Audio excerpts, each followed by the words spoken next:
नमस्कार दोस्तों, मेरा नाम अभिषेक है। आप देख रहे हैं आपका अपना चैनल सेटलमेंट टीवी। अगर अभी तक आपने चैनल को सब्सक्राइब नहीं किया तो नीचे आपको सब्सक्राइब बटन दिखाई दे रहा होगा, उसको प्रेस कर लीजिएगा।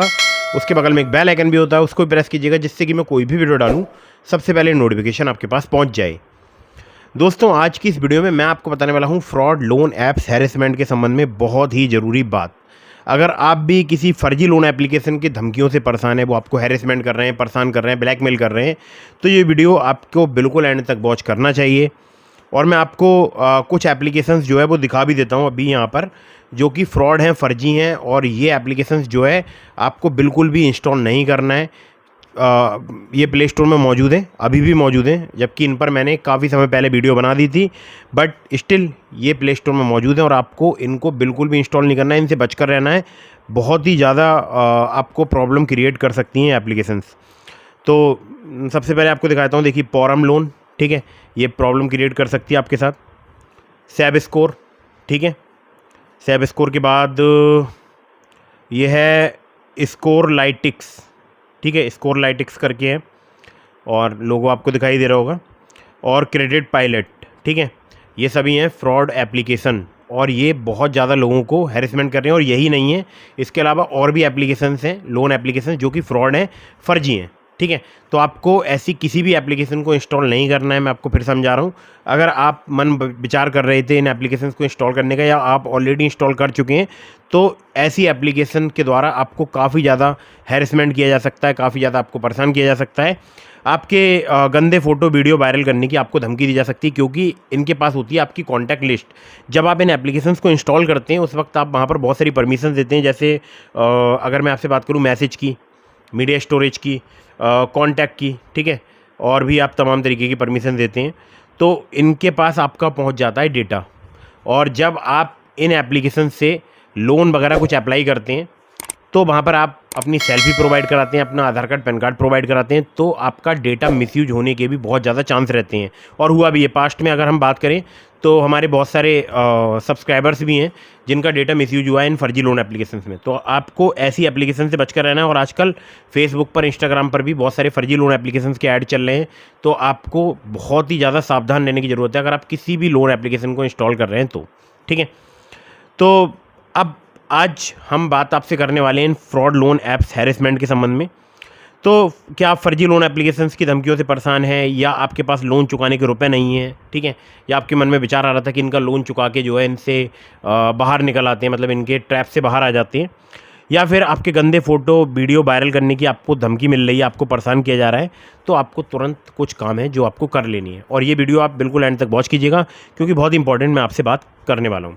तो दोस्तों, जितने भी ये फर्जी लोन एप्लीकेशन होते हैं, ये अक्सर 7 से लेके 14 दिनों का ऐसी टेन्योर प्रोवाइड कराते हैं, ठीक है, मतलब 7 डेज़ का लगभग 99% जो लोन एप्लीकेशन है वो टेन्योर प्रोवाइड कराते हैं, ठीक है। बाकी 1-2% हो सकता है एप्लीकेशन अभी ऐसे भी आ चुके हैं, या मैंने ऐसी भी एप्लीकेशंस के बारे में सुना है जो कि 14-15 दिनों के लिए भी लोन प्रोवाइड कराने लगे हैं। बट ठीक है, वो सभी हैं फ्रॉड लोन एप्लीकेशंस। अगर आप ऐसी किसी भी एप्लीकेशन को आपने इंस्टॉल कर रखा है जो आपको 14 दिनों का या 7 दिनों का लोन प्रोवाइड करा रही है, तो आप जो भी उनके कॉन्टैक्ट नंबर है, वैसे तो उनका कोई कॉन्टैक्ट नंबर या कस्टमर के नंबर वगैरह होता नहीं है, अगर फिर भी उनके किसी रिकवरी एजेंट का आपके पास में कॉल आता है, तो आप उनको सिंपल एक बात बोलिएगा कि आप मुझे loan agreement letter, sanction letter provide कराएं, जिससे कि मुझे आपकी एनबीएफसी का नेम वगैरह पता चले। और अगर वो प्रोवाइड कराते हैं, वैसे तो प्रोवाइड कराएंगे नहीं, 99.99% चांसेस है कि वो प्रोवाइड नहीं कराएंगे, और जो 0.001% चांस है वो इस बात का है कि वो आपको जो एग्रीमेंट लेटर प्रोवाइड कराएंगे वो फ्रॉड होगा, फर्जी होगा।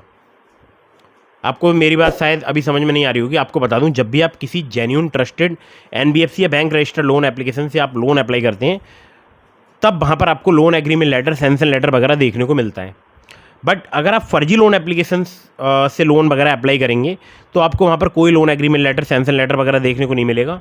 सिर्फ आपको वहाँ पे कुछ टर्म्स वगैरह दिखाई देंगी, या आपको अगर कोई loan agreement letter, sanction letter provide भी कराया जाएगा उनके द्वारा, तो वो फर्जी loan agreement letter, sanction letter होगा। उस पर जो एनबीएफसी कंपनी का नाम लिखा होगा वो भी फर्जी होगा, या हो सकता है किसी जेन्युइन एनबीएफसी कंपनी का नाम लिखा हो, बट वो नाम उस एनबीएफसी के बिना परमिशंस के वहाँ पर लिख दिया गया हो, ठीक है। तो ध्यान रखिएगा, जो जेन्युइन एप्लीकेशन होती हैं वो तो आपको loan agreement letter, sanction letter loan provide कराने से पहले ही प्रोवाइड कराती हैं। जो फर्जी होती हैं वो कभी प्रोवाइड नहीं कराती हैं, या प्रोवाइड भी कराएंगी तो फर्जी प्रोवाइड कराएंगी, ठीक है। तो आपको इस बात का ध्यान रखना है। और पहचानने का बहुत ही सिंपल तरीका है, जब आप इनके कस्टमर केयर से या इनके अगर रिकवरी एजेंट का आपके पास में कॉल आता है और अगर आप उनसे loan agreement letter, sanction letter के लिए बोलोगे, तो मैक्सिमम चांसेस ये हैं कि वो आपको हैरेसमेंट करना स्टार्ट कर देंगे। पहले भेजेंगे आपकी कॉन्टैक्ट लिस्ट, फिर बोलेंगे अगर तूने लोन नहीं चुकाया या आप अगर फीमेल हैं तो आपको आपसे काफ़ी अभद्रता से बात कर सकते हैं, ठीक है। तो अगर आपने लोन नहीं चुकाया तो हम आपका जो फ़ोटो है उसको वायरल कर देंगे, गंदा फ़ोटो बनाकर। अब ये गंदा फ़ोटो किसी गंदी वेबसाइट से किसी गंदे फ़ोटो को उठाकर और आपका फेस वहाँ पर क्रॉप करके लगा के और आपका फ़ोटो आपकी कॉन्टैक्ट लिस्ट में सेंड करना स्टार्ट करेंगी। अब आपके मन में आ रहा होगा यार ऐसा करेंगे, ये तो बहुत प्रॉब्लम वाली बात है, लेकिन आपको अभी डरना नहीं है, मैं आपको बताऊंगा इनसे बचने का पूरा तरीका, ठीक है। तो ऐसे वायरल करने की धमकी देंगे। हो सकता है आपके मन में सवाल आए कि ठीक है मैं चुका देता हूँ इनके पैसे, जो भी पैसे हैं वो मैं इनके चुका कर इनके हैरेसमेंट के जाल से बाहर निकल जाता हूँ, ठीक है। बस यहीं आप गलती कर देंगे। अगर आपने इनका लोन चुका दिया तब भी इनका लोन कभी ख़त्म नहीं होगा। ये बोलेंगे हमें तो कोई अमाउंट प्राप्त हुआ ही नहीं है, आप बोलेंगे कि नहीं हमने तो किया है, आपकी ऐप में हमने पे किया था, तो ये बोलेंगे ठीक है UTR नंबर भेजो या ट्रांजैक्शन ID वगैरह जो कुछ भी मांगेंगे आप प्रोवाइड कराओगे। तो ये बोलेंगे नहीं नहीं ये पैसा हमारे पास नहीं आया, हम आपको एक लिंक दे रहे हैं, उस लिंक पे पेमेंट कर दो। अब आपकी सामने मजबूरी क्या है, क्योंकि आपकी कॉन्टैक्ट लिस्ट पूरी उनके पास सेव है और ये जो है लोन ही कॉन्टैक्ट लिस्ट के बेसिस पे प्रोवाइड कराते हैं, तो ये अंधाधुंध वसूली करते हैं। अब इनका जो लोन अमाउंट होता है उसके बारे में भी मैं आपसे थोड़ा डिस्कस कर लेता हूँ। ये जो लोन प्रोवाइड कराते हैं वो प्रोवाइड कराते हैं, मान लीजिए एग्जाम्पल के तौर पर बता रहा हूँ, 5,000 रुपये का अगर ये लोन प्रोवाइड कराते हैं तो 5,000 में से ये 3,000 या 2,000 रुपये प्रोसेसिंग फ़ी, GST और पता नहीं कौन कौन से चार्ज लगा लेते हैं अपनी तरफ से, फाइल चार्ज, कौन कौन से चार्ज उसके नाम पर डिडक्ट कर लेंगे, ठीक है। अब जो बचा हुआ अमाउंट है वो आपके बैंक अकाउंट में ट्रांसफ़र करेंगे या UPI के थ्रू आपको पेमेंट कर देंगे, ठीक है। अब जब आपके बैंक अकाउंट में वो पैसा आ जाएगा तब आपको पता चलेगा यार मैंने लोन तो 5,000 का अप्लाई किया था, बट मेरे बैंक अकाउंट में तो यहाँ पर 3,000 रुपये आए हैं या 2,500 रुपये आए हैं या 2,000 रुपये आए हैं। फिर आप चेक करेंगे इनकी एप्लीकेशन तो उसमें वो बाकायदा डिडक्शन वहाँ पर दिखाई दे रहे होंगे, या हो सकता है ना भी दिखाई दे रहे हों, ठीक है। इतने जो लोग एक्यूरेट हैं नहीं, तो फिर आपको समझ में आएगा कि आपके साथ में फ्रॉड हो गया है। और अगर आपने इनका लोन एक बार पे कर दिया और दोबारा फिर पे कर दिया तो तीसरा के फिर आपसे पैसे मांगेंगे, या ऐसा भी हो सकता है कि कभी आपको लोन प्रोवाइड कराया ही ना हो, सीधे आपसे रीपेमेंट की डिमांड की जा रही हो, ऐसा भी हो सकता है, ठीक है। तो ये है फ्रॉड, फर्जी। अगर आप इनसे बचना चाहते हैं तो इसके लिए आपको सिंपल कुछ काम करने हैं जिससे आप काफ़ी ज़्यादा राहत महसूस करेंगे। ध्यान रखिएगा, काफ़ी ज़्यादा आपको राहत मिल सकती है। सबसे पहले आपको जाना है near by cyber crime police station में, जिला मुख्यालय पे होता है, जिला पुलिस मुख्यालय होते हैं ज़्यादातर, वहाँ पर होता है ऑफिस, या आपके आसपास किसी लोकेशन पे होगा तो आप किसी जो भी आपके नियर बाई पुलिस स्टेशन है वहाँ पर आप पता कर सकते हैं, ठीक है। और अगर आपके आसपास कोई साइबर क्राइम पुलिस स्टेशन नहीं है तो जो भी आपका नियर बाई पुलिस स्टेशन है वहाँ पर भी आप इनकी पुलिस कंप्लेंट रजिस्टर करा सकते हैं। बहुत सारे लोगों के मन में सवाल होता है यार कंप्लेंट में क्या रजिस्टर कराना है। देखिए कंप्लेंट रजिस्टर कराना बहुत ही सिंपल होता है, बहुत ही सिंपल। आपको सिंपली जो भी जिस नंबर से आपने लोन लिया आपको लिखना है कि मैंने इस नंबर से इतने इतने रुपये का लोन जो है वो अप्लाई किया था, ठीक है, और इस एप्लीकेशन से मैंने अप्लाई किया था और मुझे पता नहीं था कि लोन एप्लीकेशन फ्रॉड है। अब ये मेरे डेटा मिसयूज की मुझे धमकी दे रहे हैं जो कि IT एक्ट का उल्लंघन है, ठीक है। इस प्रकार से आप कंप्लेंट जो है वो रजिस्टर कराइएगा और ये भी उसमें लिखवाइएगा कि मुझे बिल्कुल भी ज्ञात नहीं था कि लोन एप्लीकेशन फर्जी हो, मुझे डर है कि ये लोग मेरे आधार कार्ड पैन कार्ड का मिसयूज कर सकते हैं, जो कि ये करते भी हैं, ठीक है। आपको ये लाइन ऐड जरूर करानी है, क्योंकि अगर इन फ्यूचर आपके आधार कार्ड पैन कार्ड का मिसयूज होता है तो फिर आपके पास वो एक जो कंप्लेंट की कॉपी होगी वो काफ़ी हद तक आपको प्रोटेक्ट करेगी, ठीक है। खैर, तो ये बात तो गई इनकी पुलिस कंप्लेंट रजिस्टर कराने की। अब बहुत सारे लोग मुझसे पूछते हैं अगर हम ऑनलाइन साइबर क्राइम पोर्टल में कंप्लेंट रजिस्टर कराएं तो इससे क्या होगा। देखिए, अगर आप ऑनलाइन साइबर क्राइम पोर्टल में कंप्लेंट रजिस्टर कराएंगे वो भी आपके नियर बाई पुलिस स्टेशन तक फॉरवर्ड की जाएगी, और जब वो फॉरवर्ड कर दी जाएगी उसके 72 घंटे के अंदर, मतलब जैसे आपने अभी रजिस्टर कराई कोई कंप्लेंट तो आपको अभी से 72 घंटे के अंदर अंदर उसकी एक हार्ड कॉपी, ठीक है, जिस पर अपने आप सिग्नेचर करके वो जो भी इन्वेस्टिगेशन ऑफिसर हैं उसमें अपॉइंट हुए हैं उनको प्रोवाइड करानी होगी, ठीक है। अब मैं ऐसा क्यों बोल रहा हूँ, क्योंकि अगर आपने वो प्रोवाइड नहीं कराई, ठीक है, तो फिर फर्दर उसमें फिर एक्शन वगैरह नहीं होता है। मतलब मैंने नहीं देखा है कि फिर आगे कोई एक्शन वगैरह पुलिस लेती है, ठीक है। बहुत कम चांसेस रहते हैं। वैसे ऐसा हो भी सकता है कि एक्शन ले लें, लेकिन FIR तभी रजिस्टर होगी जब आप अपनी सिग्नेचर करके हार्ड कॉपी वहाँ पर प्रोवाइड कराएंगे, ठीक है, जो भी आपने ऑनलाइन कंप्लेंट रजिस्टर कराई है ऑनलाइन साइबर क्राइम पोर्टल में। आपके मन में आ रहा होगा यार अब इतना मान लीजिए हमने सब कुछ कर दिया, क्या ये हमारी फ़ोटो वायरल करना बंद कर देंगे? ये बहुत सारे लोगों का मुझसे क्वेश्चन होता है, ठीक है। तो देखिए, इस पर मैं ज़्यादा कुछ टिप्पणी करूँगा नहीं, मैं सिर्फ आपको इतना बताऊँगा कि पुलिस की तरफ से आपको जो भी इंस्ट्रक्शंस मिलें वो आप फॉलो करेंगे, ठीक है। और अगर आप मेरी बात करें तो मैं हमेशा लोगों से ये बोलता हूँ, जब आप पुलिस कंप्लेंट रजिस्टर कराएं तो कंप्लेंट में आपको नंबर कोई दूसरा भी प्रोवाइड कराना है, ठीक है, क्योंकि जिस नंबर से आपने लोन लिया है वो नंबर आपको बंद करना पड़ सकता है। अब मैं ऐसा क्यों बोल रहा हूँ?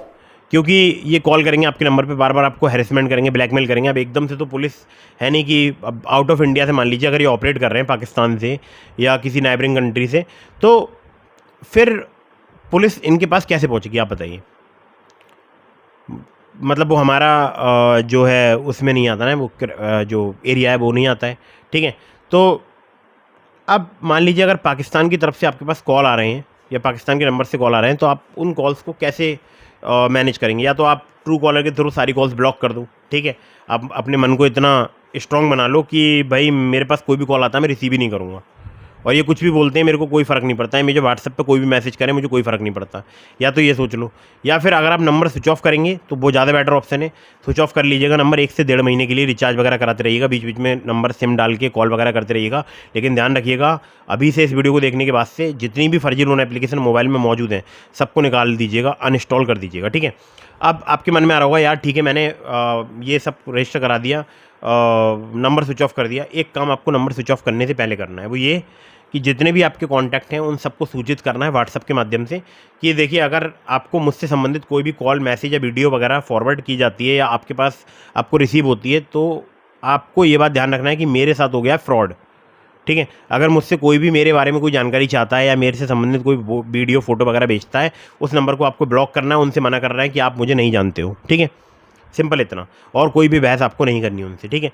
तो ऐसे क्या होगा, जब फर्जी लोन एप्लीकेशन के रिकवरी एजेंट आपके पास कॉल करेंगे, मैसेज करेंगे, तो आपका नंबर होगा स्विच ऑफ, आपका व्हाट्सएप भी बंद होगा। अब व्हाट्सएप पे मैसेज डिलीवर्ड नहीं होगा। मैसेज डिलीवर्ड ना होने का मतलब है कि जो चेक मार्क आता है वो सिंगल आएगा, ठीक है। डबल चेक मार्क पे मैसेज डिलीवर्ड माना जाता है, और डबल चेक मार्क अगर ब्लू हो जाता है तो मैसेज रीड हो जाता है, ठीक है। ये जनरल सबको पता होगी ये बात। तो जब आप अपना व्हाट्सएप बंद कर देंगे उस नंबर से, अपना नंबर स्विच ऑफ कर देंगे, तो ये आपकी कॉन्टैक्ट लिस्ट में 1-2 पर्सन, 3 पर्सन को मैसेज करेंगे। ऐसा 1-2 दिन करेंगे, ठीक है। इनको भी पता चल जाएगा कि आप बंदा जो है वो चुकाने के मूड में नहीं है लोन, अब ये लोन चुकाएगा नहीं, और इसको हैरेसमेंट करने से हमारा सिवाय समय बर्बाद होगा कुछ नहीं, ठीक है। क्योंकि आपकी कॉन्टैक्ट लिस्ट में भी अल्टीमेटली सभी को पता ही होगा कि आपका फ़ोन जो है वो हैक हो चुका है या आपके साथ में प्रॉब्लम हो चुकी है, ठीक है। अब कॉन्टैक्ट लिस्ट में आप चाहें तो अपनी जो कंप्लेंट की कॉपी है उसको फॉरवर्ड कर दीजिएगा, या अगर आप नहीं दिखाना चाहते हैं कि आपने लोन वगैरह अप्लाई किया था तो उस पार्ट को आप ब्लर करके भी फॉरवर्ड कर सकते हैं, या फिर आप उसे स्टेटस पर लगा लीजिएगा, अपनी डीपी वगैरह पर लगा लीजिए और व्हाट्सएप बंद कर दीजिए और अपना नंबर ऑफ कर दीजिए कुछ दिनों के लिए, 1 से 1.5 महीने के लिए। लेकिन बीच बीच में कॉल करते रहिएगा, रिचार्ज वगैरह कराते रहिएगा, जिससे कि आपका नंबर लैप्स ना हो, ठीक है। तो ये तरीका है इनसे बाहर निकलने का, और आप यकीन मानिएगा आप ऐसा करके देखिए, आपको बहुत ज़्यादा राहत मिलेगी, बहुत ज़्यादा रिलैक्स आप महसूस करेंगे। अब आपके मन में एक सवाल होगा, यार हमको लोन एप्लीकेशंस का रीपेमेंट करना चाहिए या नहीं करना चाहिए इन फर्जी लोन एप्लीकेशंस का? क्या हमारा सिविल तो ख़राब नहीं होगा? आपका सिविल बिल्कुल भी ख़राब नहीं होगा, आप निश्चिंत रहिए। ये जितनी भी फर्जी लोन एप्लीकेशन है 7 डेज़ का लोन प्रोवाइड कराती हैं, इनसे कोई भी आपका सिविल पेविल ख़राब नहीं होने वाला है, क्योंकि इनकी कोई एनबीएफसी बैंक होती नहीं है। ये सिविल में आपके रिपोर्ट कर नहीं सकते हैं, तो सिविल ख़राब होने का तो आपका मतलब ही नहीं है, ठीक है। तो दोस्तों उम्मीद करता हूँ आपको मेरी बात समझ में आई होगी, और टेलीग्राम चैनल को ज्वाइन कर लीजिएगा, लिंक मैंने आपको डिस्क्रिप्शन में दे दिया। आपके मन में कोई भी सवाल है तो आप मुझे इंस्टाग्राम पर फॉलो करके डीएम के माध्यम से भी अपने सवालों को जवाब ले सकते हैं। अगर आप मुझसे कॉल पर बात करना चाहते हैं तो इसके लिए आप मुझे चैनल की मेंबरशिप ज्वाइन करके, चैनल पर ज्वाइन बटन पर क्लिक करके चैनल की कोई भी एक मेंबरशिप पर लेकर आप मुझसे डायरेक्टली कॉल पर भी बात कर सकते हैं। उम्मीद करता हूँ वीडियो आपको पसंद आई होगी। अगर आपको वीडियो पसंद आई हो तो कर दीजिएगा इसको लाइक। फर्जी लोन एप्लीकेशन से बचकर रहिएगा, हमेशा जेन्युइन ट्रस्टेड एनबीएफसी या बैंक रजिस्टर्ड लोन एप्लीकेशन का ही आपको यूज़ करना चाहिए। तो मिलता हूँ फिर किसी इंटरेस्टिंग वीडियो में, फिर किसी इंटरेस्टिंग टॉपिक के साथ। वीडियो कर दीजिएगा लाइक, चैनल को कर दीजिएगा सब्सक्राइब। जय हिंद, वंदे मातरम।